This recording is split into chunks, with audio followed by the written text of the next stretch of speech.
Dans ce chapitre numéro 5, on va aborder le sujet du fonctionnement des végétaux.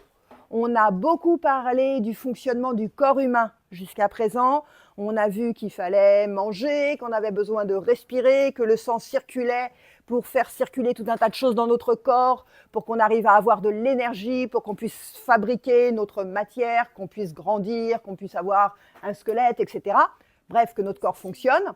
Pour ça, on a vu qu'on avait besoin de manger des choses, de respirer et de digérer, que tout ça circulait, voilà. On a vu tout ça sur le corps humain, ça fonctionne sur l'ensemble des animaux de la même façon. Et bien là, ce que vous allez voir, c'est que chez les végétaux, il y a des choses qui fonctionnent un petit peu pareil. Et évidemment, il y a aussi pas mal de différences. Ok, c'est bon. Carotte, ouais, c'est un végétal. Carottes, pommes de terre, riz, tout ça, c'est des végétaux. Tout ça, c'est des végétaux. Ce que je vais vous montrer là, c'est plein de choses qu'on va faire dans les séances de travaux pratiques qui vont suivre aussi. Donc, je vous montre déjà des choses qu'on va voir dans les séances de travaux pratiques, mais comme ça vous permet vraiment de voir tout ce dont on va parler. Dans les végétaux, il y a des sucres. L'amidon, on en a déjà parlé plein de fois, l'amidon, c'est un sucre, c'est un glucide. Les végétaux, ils contiennent des sucres. Si on met de l'eau iodée sur des végétaux, comme cela par exemple, on voit une tache noire, ça veut dire qu'il y a de l'amidon, ça veut dire qu'il y a des sucres. Ça veut dire que les végétaux, ils sont capables de fabriquer des glucides. Ils sont capables de fabriquer des sucres. Et donc, ce qu'on va essayer de comprendre aujourd'hui, c'est comment les végétaux fabriquent les sucres, sachant que ces sucres, c'est ce qui va permettre aux végétaux de grandir, de pousser, d'avoir de l'énergie, de fabriquer leurs organes, leurs feuilles, leurs tiges, leurs racines, etc. Donc, voilà ce qu'on va voir. Pour fabriquer ces sucres, il y a une réaction super importante que je vais vous demander d'écrire sur votre fiche de mémorisation. Je ne l'ai pas écrite de cette façon-là et je pense que c'est intéressant que vous l'ayez écrite de cette façon-là. Donc, dans le bas de la fiche de mémorisation, il y a un petit peu de place. Vous allez écrire ce que c'est que la réaction de la photosynthèse. Parce que là, tout ce chapitre-là va parler de la photosynthèse. Comment la plante fait pour fabriquer de la matière organique. Pour fabriquer de la matière organique, la plante, elle fait ce qu'on appelle la photosynthèse. La photosynthèse, c'est une réaction qui se fait grâce à l'énergie de la lumière. La plante, elle a besoin du dioxyde de carbone qui est dans l'air autour d'elle. La plante, elle a besoin de l'eau et des sels minéraux qui sont dans le sol et qu'elle va prendre avec ses racines. Et avec la lumière, le CO2, le dioxyde de carbone, l'eau et les sels minéraux, elle fait sa réaction qu'on appelle donc la photosynthèse. Le mot est là. Et cette photosynthèse va permettre de fabriquer de la matière organique, des glucides, des sucres, comme l'amidon par exemple, et elle va permettre de libérer du dioxygène. Il y a du dioxygène qui va s'échapper, qui va sortir. Il y a de l'eau qui est aussi échappée, je ne l'ai pas écrite, mais bon voilà, ça suffit comme ça. Allez, je reprends ici sur la matière organique. La matière organique, c'est la matière des êtres vivants, c'est la matière qui fabrique les organes des êtres vivants. Nous, on est fabriqué avec de la matière organique. Notre corps, c'est de la matière organique. Notre corps, il est fait avec des organes. Les végétaux, ils sont aussi faits avec des organes. C'est aussi de la matière organique. Nous, nos organes, c'est la peau, les os, les muscles, le cerveau, etc. Tout ça, ce sont des organes. Le foie, l'estomac, l'intestin, les poumons. Chez un végétal, les feuilles, les tiges, les racines, les fruits, les fleurs, tout ça, ce sont les organes des végétaux. Et pour fabriquer ces organes, le végétal, il a besoin de fabriquer de la matière organique. Nous, pour la fabriquer, on va manger. On va manger soit de la matière animale, soit de la matière végétale.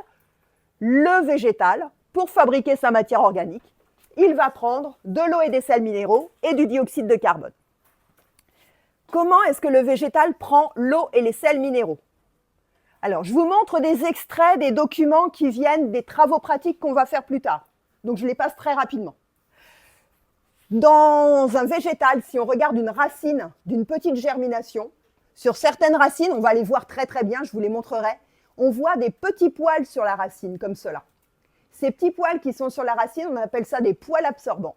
Et ces poils absorbants, c'est l'endroit par lequel la racine va pomper l'eau et les sels minéraux qui sont dans la terre, qui sont dans le sol. Donc déjà, première chose, le végétal, il prend l'eau et les sels minéraux par les poils absorbants au niveau des racines. Je passe ces éléments-là et je vous montre ensuite comment le dioxyde de carbone, le CO2, va rentrer dans la plante. Le dioxyde de carbone, lui, il va rentrer par les feuilles. Et ça, on va essayer de le faire également. On va essayer de regarder la surface d'une feuille, l'épiderme d'une feuille. C'est quelque chose que vous avez déjà fait, de regarder les cellules qu'il y a sur une feuille. Vous avez déjà regardé des cellules, vous avez déjà fait des dessins de cellules, sur l'oignon en particulier. Eh bien, si on le fait sur une feuille, on va voir, vous voyez là, des points noirs.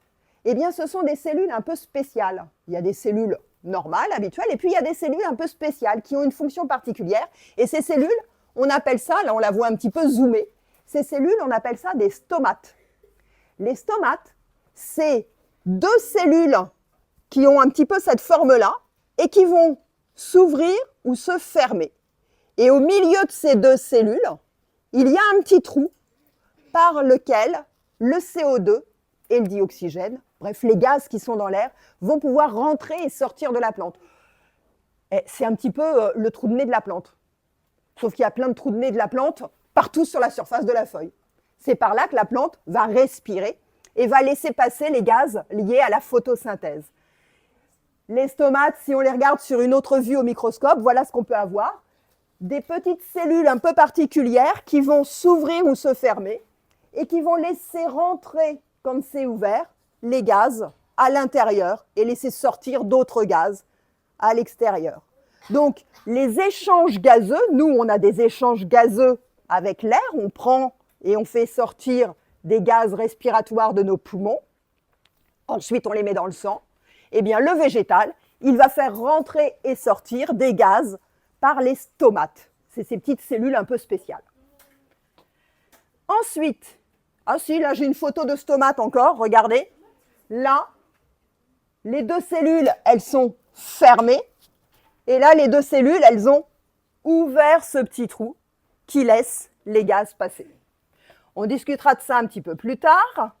En attendant, bon, ça, on les regardera aussi au microscope. La circulation, maintenant, à l'intérieur d'une plante. Il va falloir que l'eau et les sels minéraux, ça circule à l'intérieur. Et quand la plante, elle va avoir fabriqué du sucre, de la matière organique, il faut que ça circule à l'intérieur. Nous, notre circulation, elle se fait dans des vaisseaux sanguins.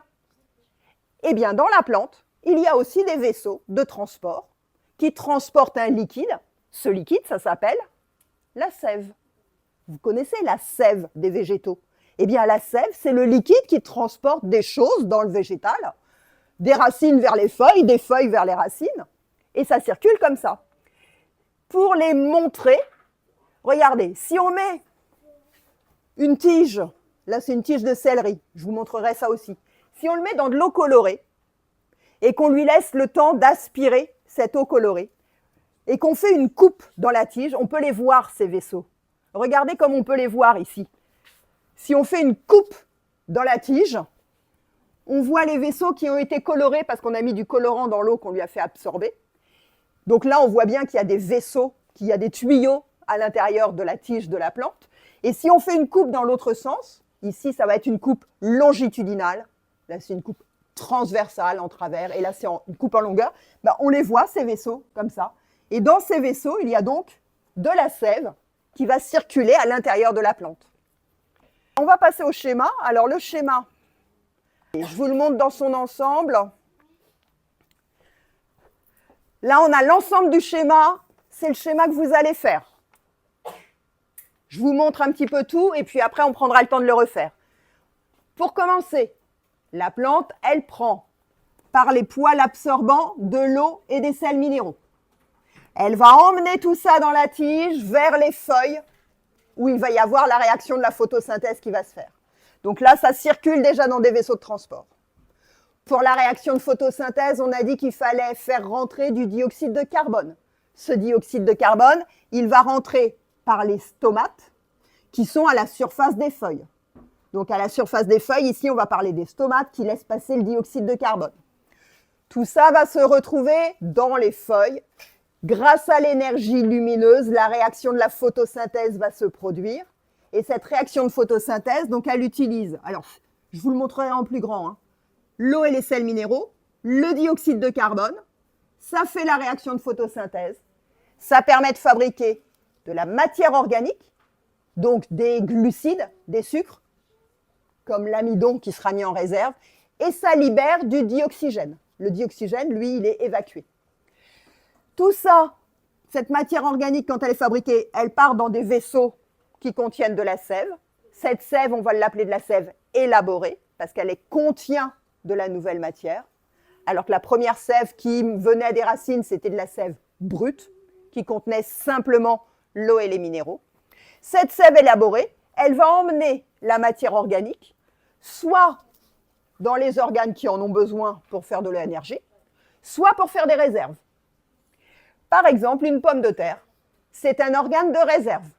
C'est un organe de réserve, la pomme de terre, elle contient de l'amidon, c'est de la réserve pour faire partir une nouvelle plante. Donc ici, la matière organique, elle peut être stockée dans des organes de réserve. Là, j'ai mis une pomme de terre, mais ça peut être tous les organes de réserve, ça peut être une carotte, ça peut être les grains de riz, ça peut être tout un tas de choses, tout un tas de parties des végétaux qui vont garder la matière qui a été fabriquée. Voilà ce que vous allez avoir à faire comme schéma. Je vous donne le document.